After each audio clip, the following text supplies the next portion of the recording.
Buenas noches, ingeniero. Buenas noches, ingeniero. Buenas noches, ingeniero. Buenas noches para todos. Bueno, vamos a continuar. ¿Cómo le fue con el práctico que le di? ¿Lograron hacerlo ya? ¿Todavía? Sí, ingeniero, ya lo acabo. Sí, ya lo hicimos. Ya, bueno, algunos pueden no haberlo hecho porque se han inscrito recién, pero los que lo han hecho, ¿les pareció bien interesante o no? Sí, estaba sencillo nomás. Claro, eso es lo que se hace en obra, entonces por eso la intención es esa, ¿no? De que ustedes ya sepan transportar un material y calcular el número de volquetadas y además de eso, decirle al ayudante del movimiento de tierra, me lo vas a colocar cada cierta distancia y es esta, ¿no? Entonces la intención es esa, desde el principio ubicarlos en obra a ustedes. Así que más de uno me va a decir que le ha parecido muy bien, pues, ¿no? Porque ya ustedes se ven en obra, digamos, ¿no? Entonces, esa es la intención, ¿ya? Y así vamos a ir dando práctico de tal manera que ustedes vayan aplicando o ubicándose en lo que es la obra. Y finalmente vamos a visitar una obra para que ahí ustedes lo puedan constatar todo lo que estamos aprendiendo en clase. Está bien, me parece excelente que le haya gustado y vamos a seguir ya con algunos otros conceptos que son muy importantes y que ustedes deben manejar también referente al movimiento de equipos.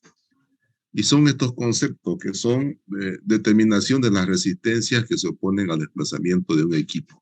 En este caso estamos hablando del equipo pesado, ¿no? Entonces, básicamente se identifican dos tipos de resistencia que se oponen cuando un vehículo o un equipo pesado está en movimiento. Aquí tenemos, por ejemplo, una teoría que dice, para efecto de cálculo práctico en vehículos que desarrollan bajas velocidades, que son los equipos pesados, y se dice bajas velocidades a velocidades menores a 100 kilómetros por hora, ¿no?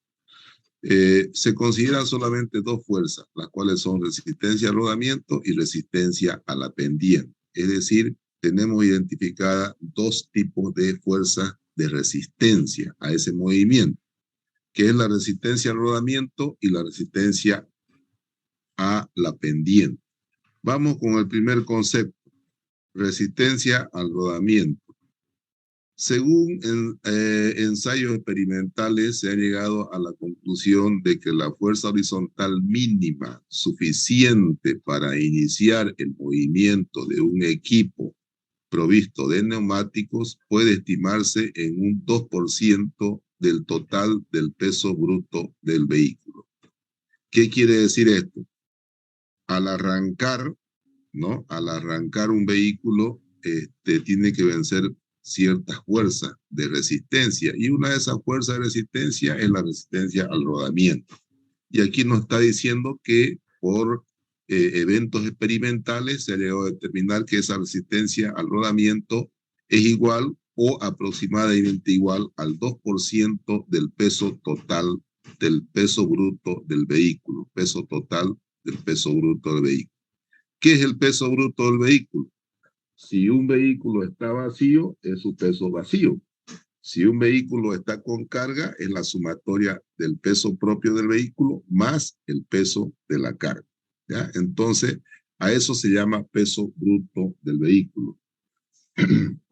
Entonces, eso lo podemos nosotros establecer como una fórmula, ¿no? 2%, ¿cómo se expresa en número? 0,02, ¿no? Entonces, resistencia al rodamiento va a ser igual a 0,02 del peso bruto del vehículo. Y también se establece un 0,6% del peso bruto del vehículo por cada centímetro de penetración de la llanta. También se considera esta fuerza que se opone al movimiento. Es decir, que si una llanta se penetra o se hunde en el suelo, también ofrece una resistencia a ese movimiento. ¿Y a qué igual esa fuerza? Igual al 0,6% del peso bruto del vehículo. Es decir, tenemos una oposición o una fuerza que se opone en dos términos.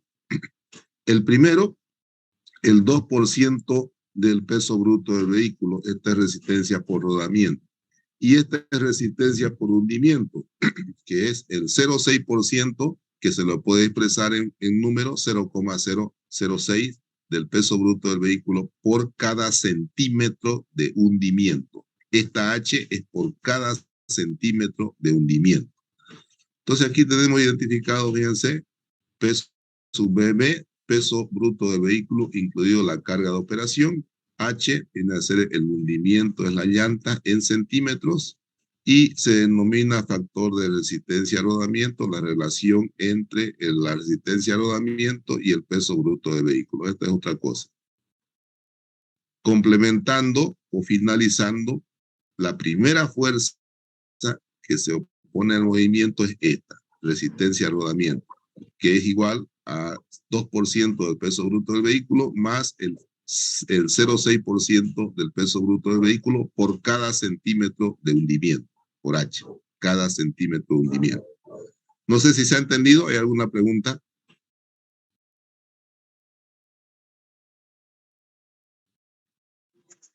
¿Se entendió? Ya. Si se hunde 1 centímetro la llanta, aquí obviamente va a ser 1. Si se hunde 3 centímetros, ¿cuánto va a ser acá? 3. Bueno, colocamos 3, ¿no? Entonces, esta H colocamos la cantidad de centímetros que se ha hundido. Pregunta, si está sobre un pavimento, ¿este término va o no va? No va.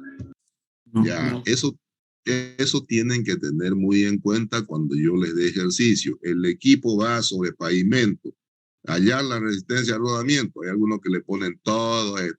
No, pues, ¿no? O sea, este término ya no va porque en pavimento la llanta no se hunde. Solamente se va a hundir en caminos de tierra. ¿Está claro, jóvenes, o no? Sí. Ya, entonces este concepto es muy, muy importante. Ya vamos a hacer ejercicio más adelante y yo quiero que ustedes lo tengan bien claro, este concepto de resistencia a rodamiento. Entonces, esta es una primera fuerza que se opone.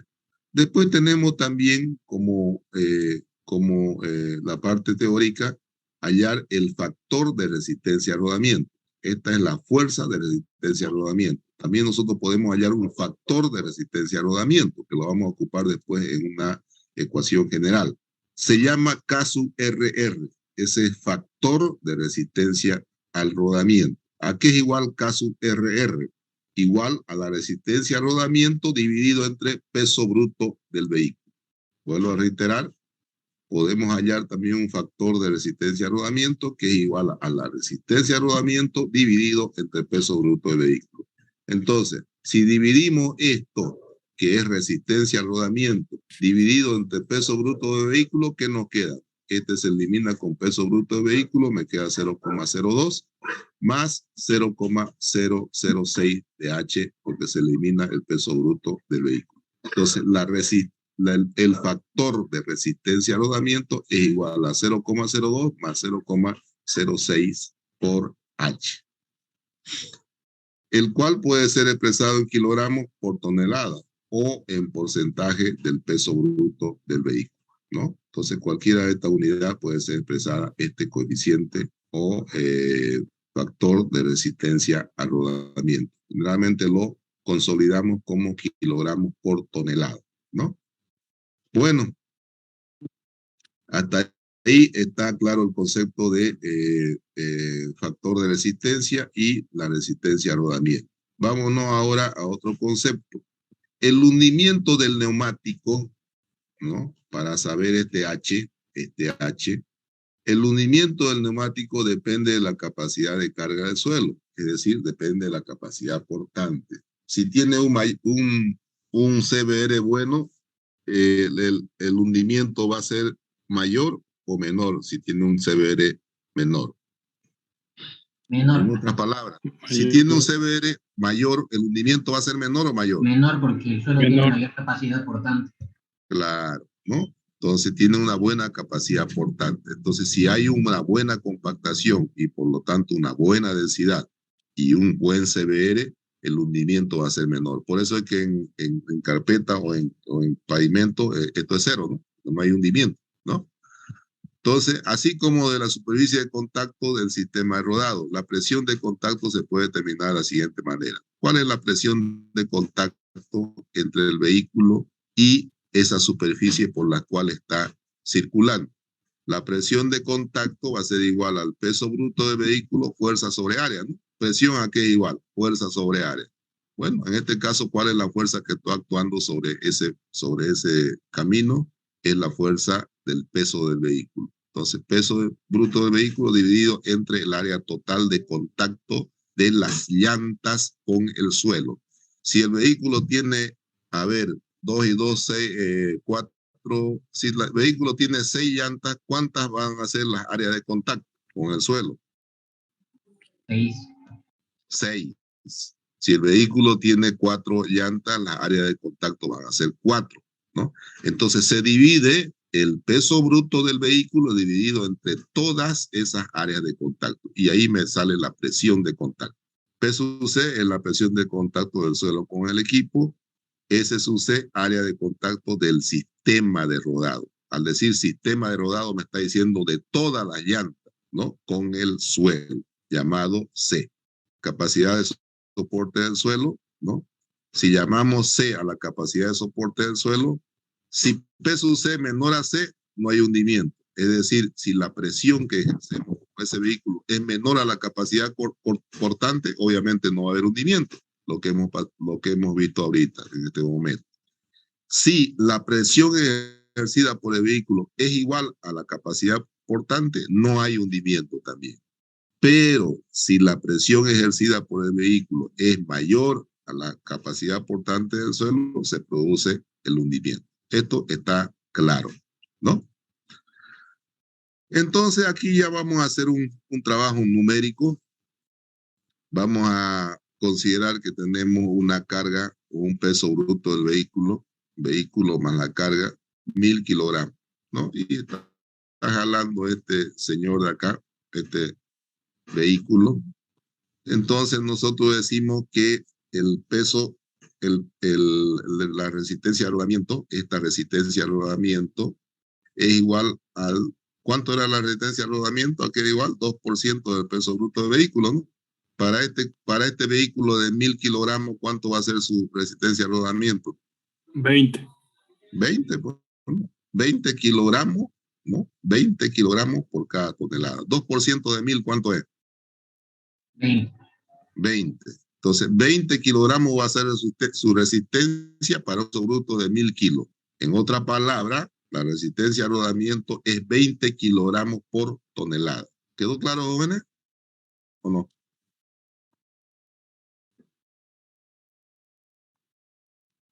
¿Quedó claro, jóvenes? Sí, ingeniero. He hecho un ejemplo práctico. Supongamos que transportamos 1000 kilos. ¿Cuál va a ser su resistencia de rodamiento? Me dice la teoría que es el 2% del peso bruto del vehículo. 2% de 1000, ¿cuánto es? 20. Entonces, la resistencia de rodamiento es 20 kilogramos por cada 1000. Entonces, 20 kilogramos por tonelada. Entonces, este dato ustedes lo pueden asumir para efecto de cálculo. 20 kilogramos por tonelada, esa es la resistencia al rodamiento. Bueno, para el caso de equipos con sistema de rodado de cadena, es decir, aquellos equipos que no son con llantas, ¿no? Que son con cadena, se ha determinado que el factor de resistencia al rodamiento está en el orden de 55 kilogramos por tonelada. Aquí, para los de cadena, aumenta a 55 kilogramos por tonelada. ¿Por qué eso? ¿Quién me puede decir? Por el área de contacto de las cadenas es mayor. Así es, así es. Por el área de contacto hay un mayor área de contacto de las cadenas con el suelo, ¿no? Entonces, en ese caso podemos asumir 55 kilogramos por tonelada. Bueno, hasta ahí está todo bien. Vámonos ahora a resistencia a la pendiente. Disculpe, ingeniero, una pregunta. Sí, sí. ¿Cómo es con cadenas? No comprendo. Cadenas son esas orugas que se desplazan con un sistema de cadena, ¿no? Ah, ya. Ya, Okay, esos son los equipos con cadena. Y hay orugas que se desplazan con llantas, ¿no? Entonces a eso se refiere, ¿ya? ¿Está claro? Sí, ingeniero, gracias. Ya. Otra fuerza que se opone al movimiento es aquella que se genera cuando un vehículo o un equipo sube una pendiente, ¿no? Y fíjense, aquí lo he esquematizado yo de la siguiente manera. Aquí está el vehículo subiendo, física 1, ¿no? Ni siquiera vamos a considerar otra física más complicada. Física 1. Peso del vehículo, aquí está. Peso del vehículo.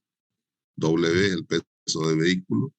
Esta resultante yo puedo descomponerla en una perpendicular al plano y la otra paralela al plano. La sumatoria vectorial de esta más esta me da este vector fuerza, ¿no? Entonces, ¿cuál es la fuerza que se opone al movimiento? Esta fuerza es absorbida ¿por quién? Esta fuerza.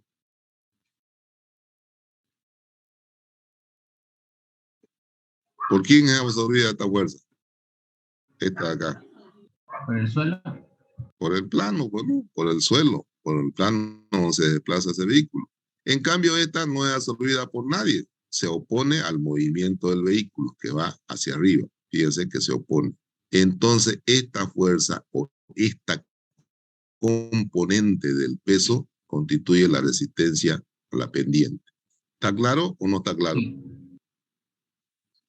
Ya, entonces esa es la fuerza que se opone al movimiento y se llama resistencia a la pendiente. W, peso bruto del vehículo, de la misma manera. RP, resistencia a la pendiente. AB, longitud de la superficie de rodadura de 100 metros. Vamos a considerar que esto tenga 100 metros. AB es la longitud, ¿no?, que se desplaza este vehículo. Para efecto de cálculo lo vamos a tomar como 100 metros. AC, elevación de 1 metro. Esto es AC, elevación de 1 metro, ¿no? AC, elevación de 1 metro, lo que da una pendiente de ¿cuánto?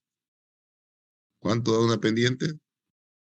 Si esto es 100 y esto es 1 metro, prácticamente AC viene a ser lo mismo que AB.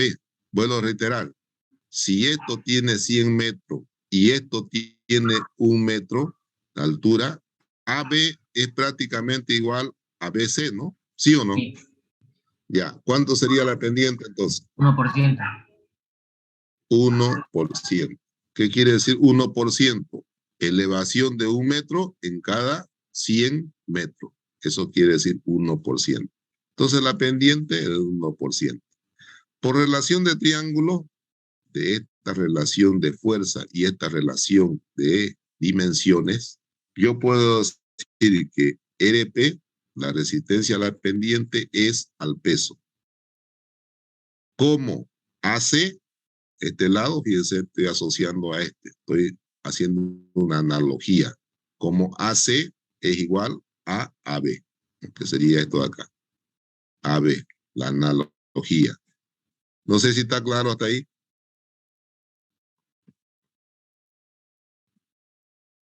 ¿Saben hacer relación de triángulo, no? ¿Sí? Sí. Vuelvo a reiterar.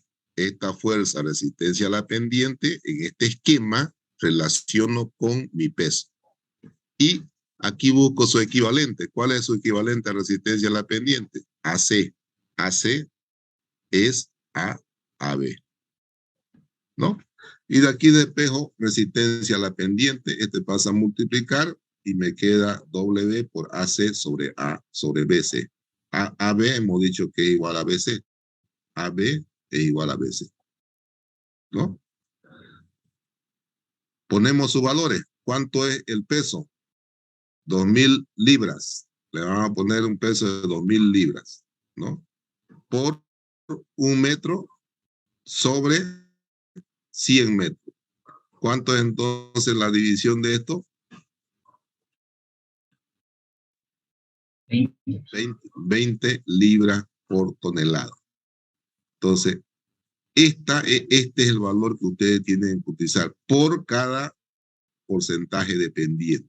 Por cada 1%, este es el valor que ustedes tienen que tomar de incidencia de la resistencia por pendiente, 20 libras por tonelada. Esa es la incidencia de la resistencia por pendiente, por cada % de pendiente. Aquí en este caso es 1%, ¿verdad? 1%. Entonces, por cada 1%, ustedes van a tener la incidencia de 20 libras por tonelada. Y si tenemos 2%, ¿cuánto va a ser la incidencia? 40. 40 libras por tonelada. Si tenemos 10%, 200 libras por tonelada. Esa es la incidencia de la resistencia por pendiente. ¿Quedó claro, jóvenes, o no? Sí, ingeniero. Ya. Ahora, ¿qué pasa? Ese cuando el vehículo está subiendo. ¿Y qué pasa cuando el vehículo está bajando? ¿Hay resistencia por pendiente o no hay? No, así. Más bien acelera, pues entonces ahí no se considera la resistencia por pendiente. Ahí solamente se considera la resistencia por rodamiento. ¿Está claro? Sí. ¿Quedó claro? Sí, ingeniero. Bueno. Entonces, y hay una última resistencia que no la consideramos en el cálculo porque es muy pequeña, digamos, ¿no? Entonces, generalmente no la consideramos en los cálculos, pero también tiene su incidencia, aunque sea muy pequeña, tiene su incidencia. La inercia tiene que ver mucho con el peso, ¿no? Del cuerpo que está en movimiento. ¿A qué igual densidad? Masa sobre volumen. Masa sobre volumen, ¿no? Densidad. Y a fuerza, ¿a qué es igual? Según la ley de Newton. Masa por aceleración. Y aquí es igual la masa. La fuerza sobre la aceleración. No. Peso La por resistencia. Así es. Este es peso. Peso sobre gravedad que Masa. masa. Por eso es que la resistencia por inercia tiene que ver con la fuerza, ¿no? Entonces, fuerza igual a masa por aceleración. La aceleración aquí es igual a velocidad sobre tiempo, ¿no? Entonces, se da esta resistencia por inercia cuando hay cambio de velocidad. Ustedes han visto, por ejemplo, en el tren, no sé si, o en los vehículos también, va a una cierta velocidad y después frena. La movilidad se quiere ir no va para adelante, ¿no? Ese es un efecto un efecto positivo, o sea, el vehículo tiende a seguir moviéndose, pero ¿por qué se genera eso? Por un cambio de velocidad. Te están cambiando, por decir, de quinta a tercera, digamos, ¿no? Entonces el vehículo tiende a seguir su movimiento. Entonces se da por un cambio de velocidad. Entonces, esta resistencia por inercia va a ser igual a la masa por la diferencia de velocidades que genera esa resistencia por inercia dividido entre el tiempo. Si colocamos el valor de 9 ¿cuánto es el valor de G? ¿Gravedad? 9.81. 9,81. Ya, si colocamos el valor de la gravedad, obtenemos este resultado. 28, más o menos 28.3 de P delta V sobre T. ¿Ya? Delta V sobre T. Y ustedes dirán, ¿de dónde sale este 28? ¿De dónde sale ese 28? Factor de conversión. Las conversiones, ¿no? Dice, tomando P en toneladas, ahí está, P en toneladas, delta V en kilómetros por hora y T en segundo, dice, ¿no? Tenemos esta fórmula, ¿no? Entonces de ahí sale de convertir unidades. ¿Y por qué tiene el más menos? Por si acelera o desacelera. Claro, aquí está la explicación. El doble signo debe ser interpretado como positivo cuando la diferencia de velocidades V2 menos V1 es mayor a 0, ¿no? Y negativo cuando hay una desaceleración, delta V menor a 0. Quiere decir que este va a ser mayor que el otro, ¿no?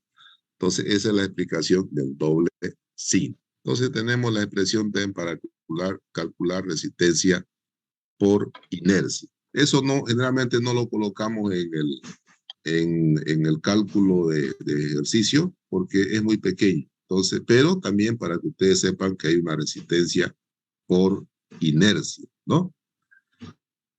¿Está claro hasta ahí, jóvenes, o no? Sí, ingeniero. Sí, ingeniero. Ya, está bien. En la Estudio de... resistencia por pendiente, ingeniero, vamos a usar 10 kilos, ¿cómo no? En vez de 20 libras. Claro, 10 kilos también puede poner aproximadamente, ¿no? ¿A ver, a cuánto libra es un kilo? 0.454. Miércoles, están bien, ¿no? Sí, así es. Entonces, haciendo esa relación, podemos tomar como medio kilo, digamos, ¿no? Entonces, se puede considerar, como decía su compañero, en el caso de la resistencia, como 20 kilos, ¿no? Transformar a libra, o si es libra, también podemos transformar a kilo. Podemos trabajar con las dos unidades. Pero bueno, ya eso depende de cómo está planteado el ejercicio también, ¿no? Bueno, eso sería esta parte de la resistencia, que también vamos a hacer más adelante ejercicio. Ya saben que son dos, básicamente las más importantes, pero que también hay una tercera que la estamos estudiando. Bueno, vámonos a lo que es el estudio de fuerzas motrices. ¿Qué significa hablar de fuerzas motrices? Significa hablar de potencia, ¿no? Y si hablamos de potencia, ¿qué significa? Hablar de motor, ¿no? ¿Quién es el que genera o hace la transmisión de esfuerzo para que un vehículo se mueva? ¿Quién es? El motor, ¿no? Entonces, tiene que ver con el concepto de trabajo del motor. Entonces ahí vamos a distinguir algunos elementos que son importantes. El elemento básico se llama potencia en este estudio, ¿no? Entendiéndose como tal el producto de la fuerza aplicada por la velocidad desarrollada. Ustedes saben por física que potencia es igual a fuerza por velocidad, ¿no? Entonces ese concepto se maneja en el funcionamiento de los motores. En los equipos, el componente que genera potencia se llama motor, como elemento transformador de energía. ¿Por qué dice transformador de energía? ¿Transforma qué energía en qué energía? Energía de la gasolina, del diésel, perdón, en energía mecánica. Energía.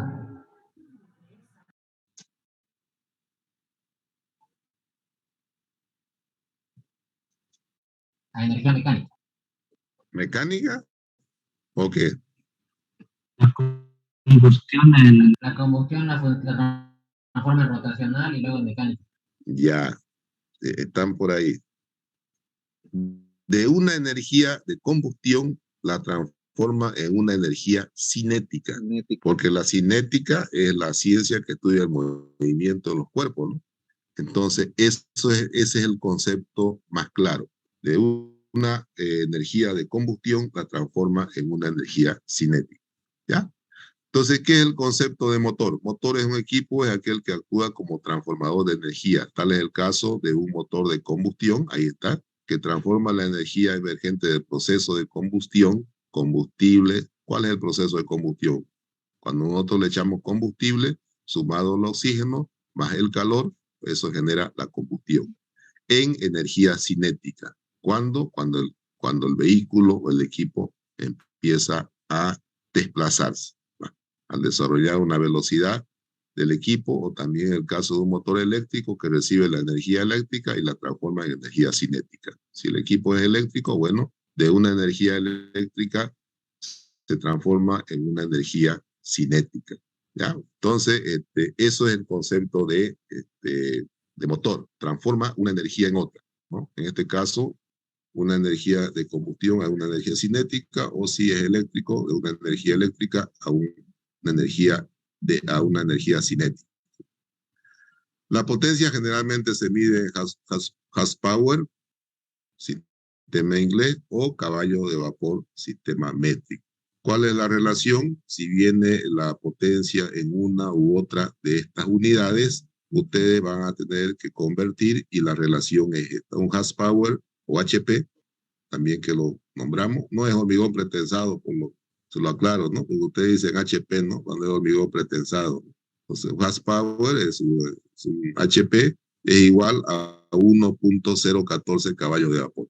Esa es la relación. Un HP igual a 1,014 caballos de vapor. Ahí tienen el parámetro para que ustedes puedan convertir en determinado momento cuando tengan que realizar un ejercicio, ¿no? Potencia de capacidad es la potencia del motor sin accesorio, con máxima rotación durante 5 minutos al nivel del mar. Es una definición esto, ¿no? De potencia, ¿ya? Que no tiene mayor importancia para nosotros. Esto es importante. Potencia de desempeño o potencia útil. Esto es importante para que ustedes lo sepan, cómo se genera el esfuerzo hasta llegar a las ruedas, ¿no? Entonces vamos a describir un poquito esta parte. Vamos a leer y vamos a ir interpretando. La potencia de desempeño o potencia útil se mide a la salida del cigüeñal del motor. ¿Qué es el cigüeñal del motor?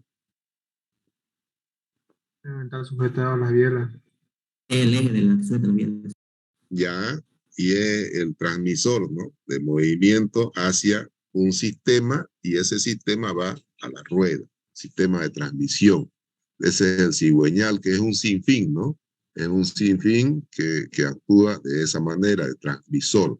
Entonces dice, se mide a la salida y este cigüeñal está en el motor, dentro del motor, ¿no? Ahí está el cigüeñal. Entonces se mide a la salida del cigüeñal del motor con todos sus accesorios. Rotación máxima limitada por las condiciones de uso del vehículo y carga continua en el orden de las 1600 revoluciones por minuto, ¿no? Ese es el parámetro que se toma en cuenta para medir la potencia de desempeño. La potencia de desempeño viene a ser la potencia que mueve todos los sistemas del equipo para que pueda desplazarse y se designa por N sub 0. Esa es la potencia de desempeño o potencia útil. La vamos a denominar N sub 0. O sea, la potencia en el cigüeñal, ¿no? Que da movimiento a todo el sistema hasta llegar a la rueda. La potencia útil N sub 0 del motor se transmite a la rueda por medio de los diferentes mecanismos de transmisión, entre los cuales está el cambio de velocidades, ¿no? Se transmite hacia el eje de rotación de la rueda. El mecanismo de transmisión absorbe una parte de la potencia, es decir, desde el cigüeñal, todo ese mecanismo hasta llegar a la rueda o al eje de la rueda, hay una pérdida de potencia, ¿no? El mecanismo de transmisión absorbe una parte de la potencia por efecto de fricción. ¿Ha ido a la U? Tenía clase a las 8:30, creo. Ya lo saqué. El mecanismo de transmisión absorbe una parte de la potencia útil por efecto de fricción y desgaste de sus partes mecánicas, por efecto de rodamiento también, ¿no? Entonces hay un desgaste de esta potencia del cigüeñal, la potencia útil. Esta pérdida varía entre el 10 al 20%, es decir, de esta potencia útil del cigüeñal se pierde un 10 al 20% hasta llegar al eje de la rueda, ¿no? Finalmente, el eje motriz llega a una potencia reducida. La potencia que llega al eje de la rueda se denomina potencia reducida y la vamos a denominar NR, la cual es el aprovechamiento real de la potencia suministrada por el motor. Es decir, esta potencia genera el motor, pero nosotros aprovechamos esta, la reducida. ¿Cuánto más o menos llega a la rueda? 80%. 80%, más o menos, así es. De la potencia del motor que está en el cigüeñal, nosotros aprovechamos un 80% más, que es la que llega al eje de la rueda. Y a esa la vamos a llamar potencia reducida, NR. Bueno, la relación entre la potencia reducida y la potencia útil se llama factor de transmisión, N sub M. ¿Qué es N sub M? O mu sub M, que es un símbolo griego esto, ¿no? Mu sub M es la relación entre la potencia reducida y la potencia útil, ¿no? Si despejamos la potencia reducida, nos sale que es igual a esta expresión. ¿Ya? Entonces no se olviden, este factor, ¿qué se llama esto? Factor de transmisión, N sub M. ¿A qué es igual? A la potencia reducida sobre la potencia útil. ¿Ya? Pregunta, ¿va a ser mayor a 0 o menor a 0 este N sub M? Mayor. Menor a 0. Menor a, mayor a 1 o menor a 1. Menor a 1. Menor a 1. Mira, menor a 0 ya cuando sería. Negativo. 0, negativo. Ya, entonces, para los que están atentos, ¿no? Este factor siempre es menor a 1, ¿no? ¿Por qué? Porque la potencia reducida es menor a la potencia útil. Bueno, estamos describiendo algunos conceptos que son importantes. El valor del factor de transmisión, es decir, el valor de mu sub m, puede valer 0,85, aquí está, para tercera marcha. Generalmente los equipos pesados tienen hasta tercera marcha, no tienen más. Moto, oruga, etcétera, etcétera. Tienen hasta tercera marcha, ¿no? Puede valer 0,85 para tercera marcha, pero para velocidades intermedias también puede valer 0,80. Intermedia quiere decir 2, digamos, ¿no? La segunda, 0,80. ¿No? Entonces, son valores referenciales, ¿no? Son valores referenciales ya en las especificaciones técnicas de cada equipo vienen estos valores ya definidos. La función de la transmisión del equipo consiste en transformar el número de rotaciones del cigüeñal del motor en otra relación de rotaciones correspondiente al eje motriz. ¿Qué quiere decir esto? Que el número de rotaciones del cigüeñal en el motor se transforma en número de rotaciones del eje en las llantas, ¿no? Eso quiere decir al eje motriz del sistema rodado. A esta relación se llama razón de desmultiplicación y viene dado por M, ¿no? M viene a ser la relación de desmultiplicación, es igual a mu sub 0 sobre mu sub R, donde mu sub 0 es el número de revoluciones del motor y mu sub R el número de revoluciones del eje motriz. Es decir, a la relación entre el número de revoluciones del motor y el número de revoluciones del eje motriz se le llama razón de desmultiplicación. ¿Está claro, jóvenes, o no?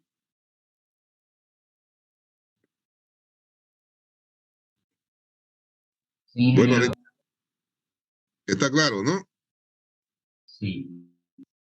Vuelvo a reiterar, por si acaso. La relación entre el número de revoluciones del motor y el número de revoluciones del eje motriz, a eso se llama razón de desmultiplicación, que se lo designa como M, ¿ya?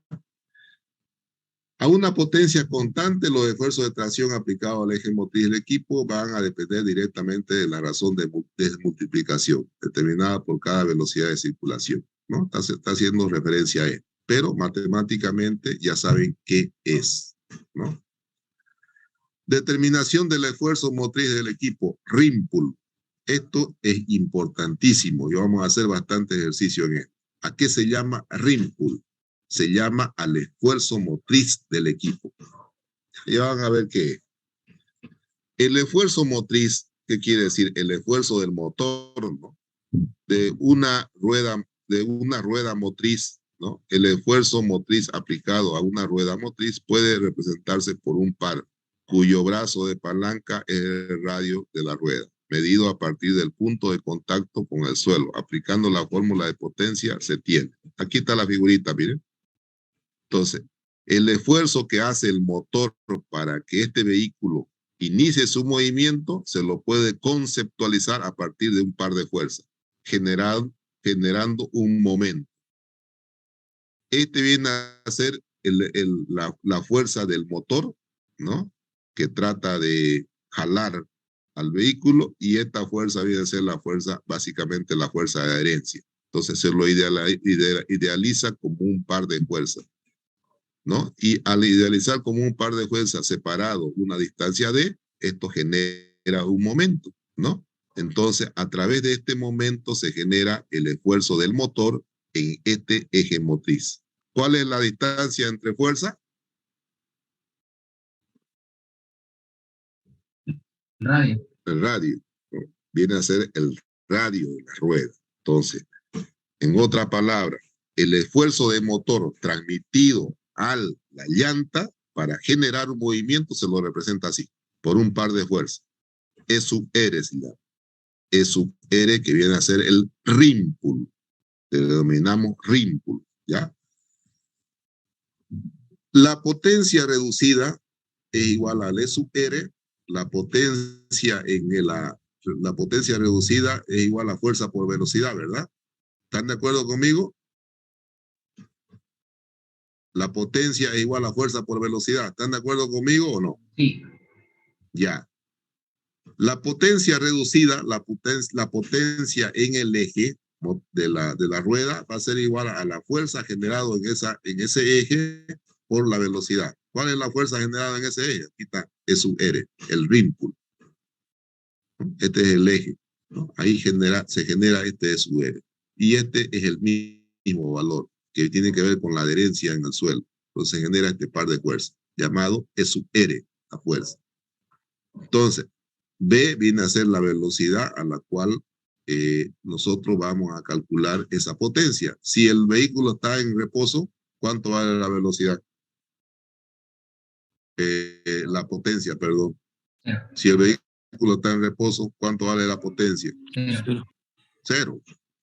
Cuando empieza a entrar en movimiento, ahí ya podemos calcular la potencia, ¿no? Reducida. Entonces, esta es la potencia reducida útil disponible en el eje. ¿A qué igual el rim pull? Esta fuerza, o este par de fuerzas que se representa por E sub R. El rim pull, ¿no? Es igual a 270 la potencia útil por, ¿qué se llama esto?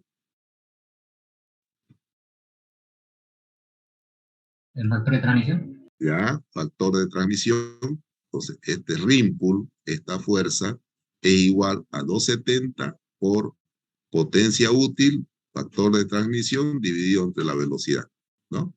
¿Cómo se consideran las unidades?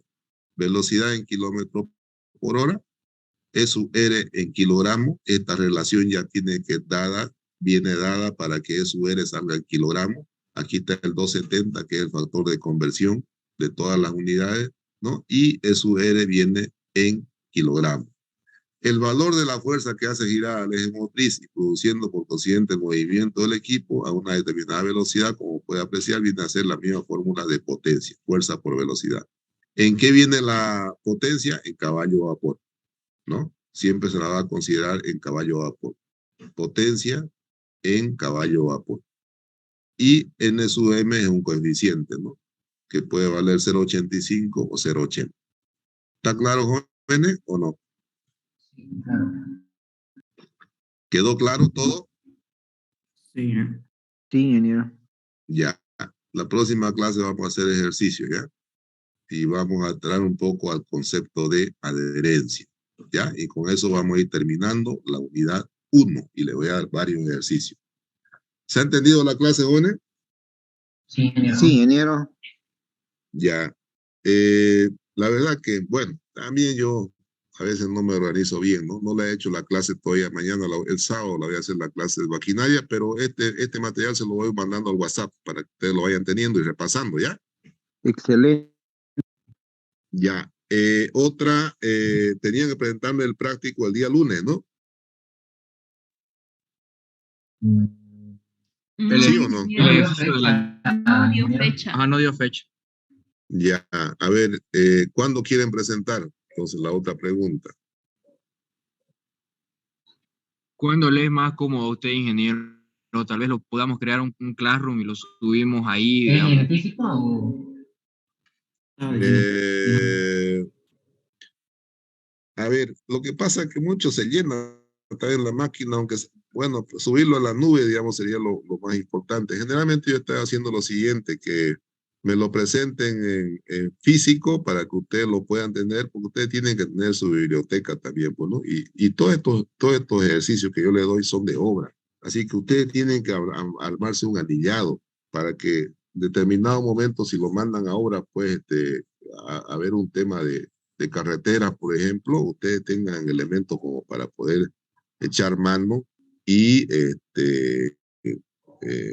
hacer su trabajo, pues, ¿no? Entonces yo estoy optando por que me lo presenten en físico, así ustedes le sacan fotocopia y me lo presenten en un CD. Pero en este caso, como es corto el práctico, podían presentármelo nomás en físico, ¿ya? En físico. ¿Les parece o no? ¿Se lo dejamos en su oficina? Sí, así ustedes sacan fotocopia de una vez y vayan armando un anillado de maquinaria de todos los plásticos, pues, ¿no? ¿Les parece? Sí, está bien, ingeniero. Entonces, lunes en su oficina, Inge. Sí, por favor, entonces, ¿para qué quieren tanto tiempo? Pues si lo pueden hacer rápido siempre. Pero bueno, ya, para el próximo jueves, preséntamelo todos, así lo que inscriban también, lo que adicionen, tienen la oportunidad de entregar, ¿no? ¿Ya? Sí, ingeniero, está bienísimo. Ya, me lo presentan el próximo jueves ahí en la oficina. Si no estoy yo, ya mi secretaria le entrega, ¿ya? Ya, ingeniero. Ok, jóvenes, buenas noches. Les envío a WhatsApp este material para que vayan trabajando, para que vayan viendo, repasando y nos vemos el día martes, ¿ya? Listo. Ya, ingeniero, hasta luego.